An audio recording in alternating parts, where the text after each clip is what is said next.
ডাক্তারবাবু কি কথা কয়েছেন বলো দেখিনি? বলেছে যে তোমার একদম পরিশ্রম করা চলবে না, এখন 7-8টা দিন তোমাকে এভাবেই থাকতে হবে। উঠে বসতে কোনো পরিশ্রম লাগে না রাধা, তুমি যেভাবে বলছো আমি সেভাবেই তো থাকছি, সাবধানে থাকছি, কোনো অনিয়ম তো করছি না। আচ্ছা একটা কথা বলো তো রাধা, এই যে আমি আর ধীরে ধীরে সুস্থ হচ্ছি, এরপরে অফিস যাওয়া শুরু করব, আচ্ছা আমি সুস্থ হয়ে গেলে তুমি আমাকে ছেড়ে চলে যাবে?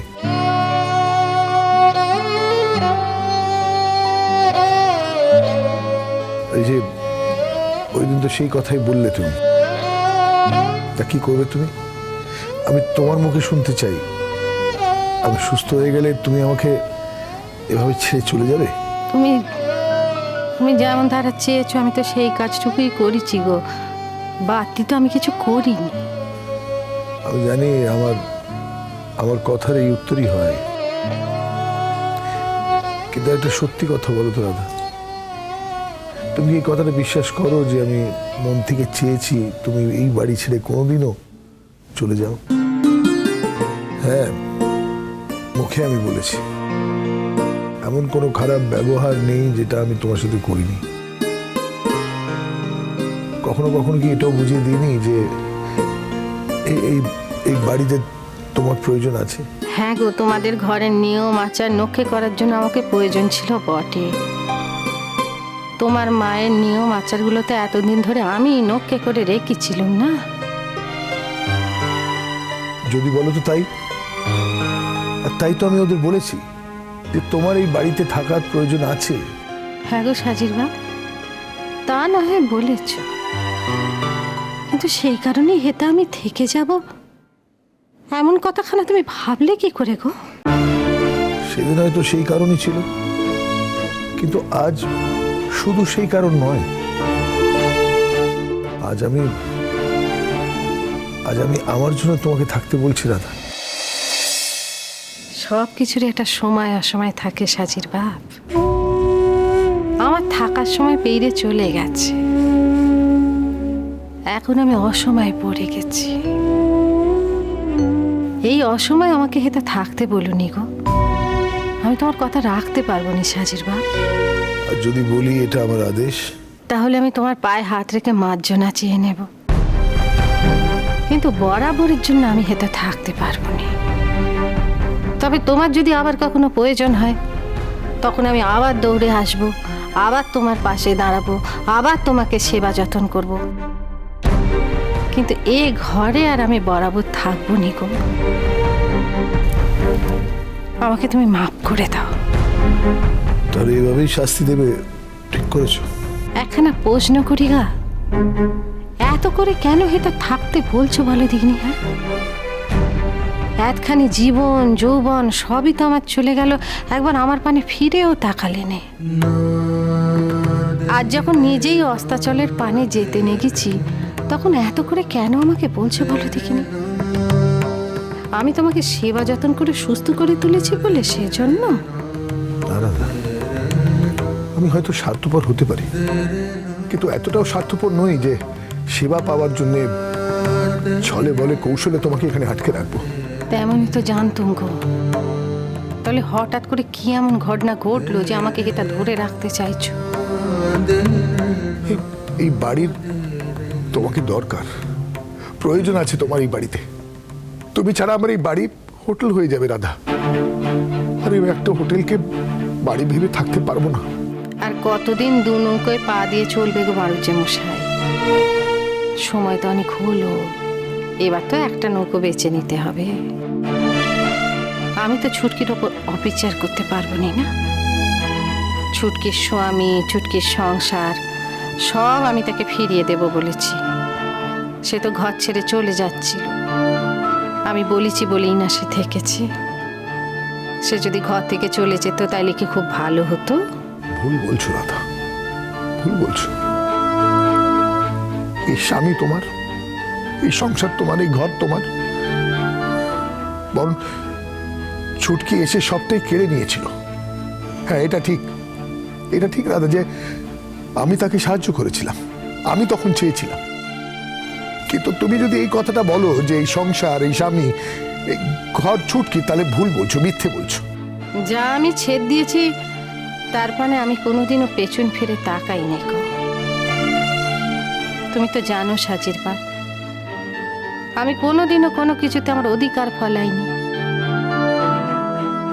তবে হ্যাঁ, আমি কখনো এটা বিশ্বাস করিনি যে সই দিয়ে বে করা যায় বা সই দিয়ে বে ভাঙা যায়। তাই তোমার সঙ্গে আমার সইয়ের বে ভাঙা আমি কোনোদিনও মানিনি। সেই জন্যই তোমার স্ত্রী হিসাবে এখানে এতকাল পড়েছিল। আর সেই কথা ভেবেই তোমার অসুখ করেছে শুনে হোতা থেকে হেতা দৌড়ে এসেছি।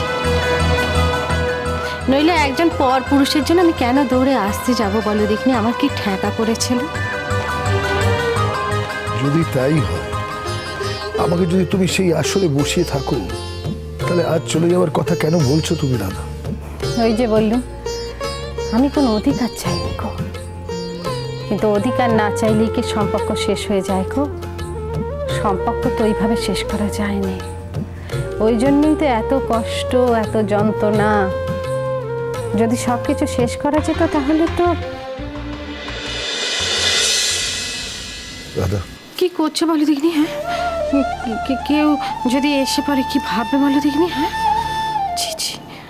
তোমার মনে পড়ে রাধা, বিয়ের প্রথম প্রথম আমি তোমাকে আমার পাশে বসিয়ে পড়াশোনা শেখাচ্ছিলাম? মনে আছে গো, মনে আছে। ওসব তো আমার জীবনের সম্পদ। ওসব মনের মধ্যে নাড়াচাড়া করে ওসব কথা মনে করি তো আমার জীবন যৌবন কালটা কাটতে দিলুম না। তারপরে শেষটা হঠাৎ একদিন এলো আমাদের বাড়িতে, কিছুদিনের জন্য থাকবে বলে। আমি তোমার কোনো দোষ দিইনি গো সাজির বাপ। আমার পাশে ছুটকি থাকলে মুনি ঋষিদেরও মন তার প্রতি যাবে। তুমি তো হলে গিয়ে সাধারণ মনীষী। অমন ইংরেজিতে টকটক করে কথা বলে, অমন সুন্দর দেখতে। আমি হলুম গিয়ে কাঁসার বাসন, বুঝেছ? না ঘষে মেজে কত কাঠ পড়ে গেছে আমার উপর। আমার পাশে ছুটকি হলো গিয়ে হীরের গয়না, তাও নকল হিরে নয়, আসল হিরে। তোমার কোনো দোষ নেই গো সাজির বাপ, কোনো দোষ নেই তোমার। তোমার মন যে তার দিকে যাবে সে আর বেশি কথা কি? না রাধা, কিছুই হতো না। আমি আর শ্রেষ্ঠা যদি বিদেশ একসাথে না যেতাম, কিছুই হতো না। আমি তোমার সাথে মানিয়ে নিতাম।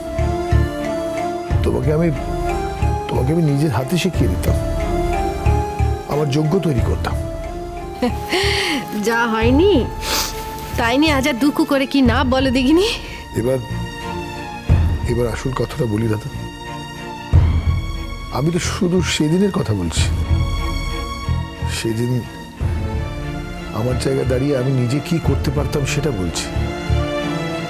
কিন্তু সেই দিনের আমি আর আজকের আমি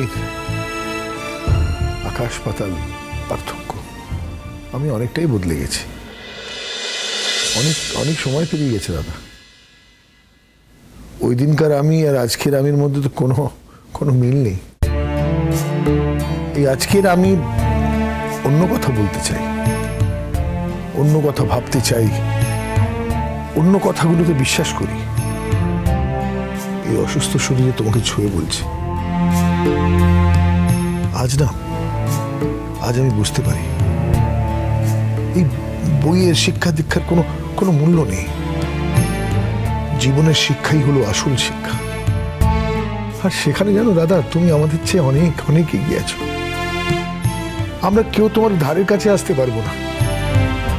আর তাই মন থেকে আজ তোমার কাছে স্বীকার করছি, তুমি নয় গো, আসলে আমি তোমার কোনোদিন যোগ্য ছিলাম না। মা গো, এমন কথা বলুনি। আমার পাপের ঘরাখানা তোমার পূর্ণ না করলেই চলছে না গো।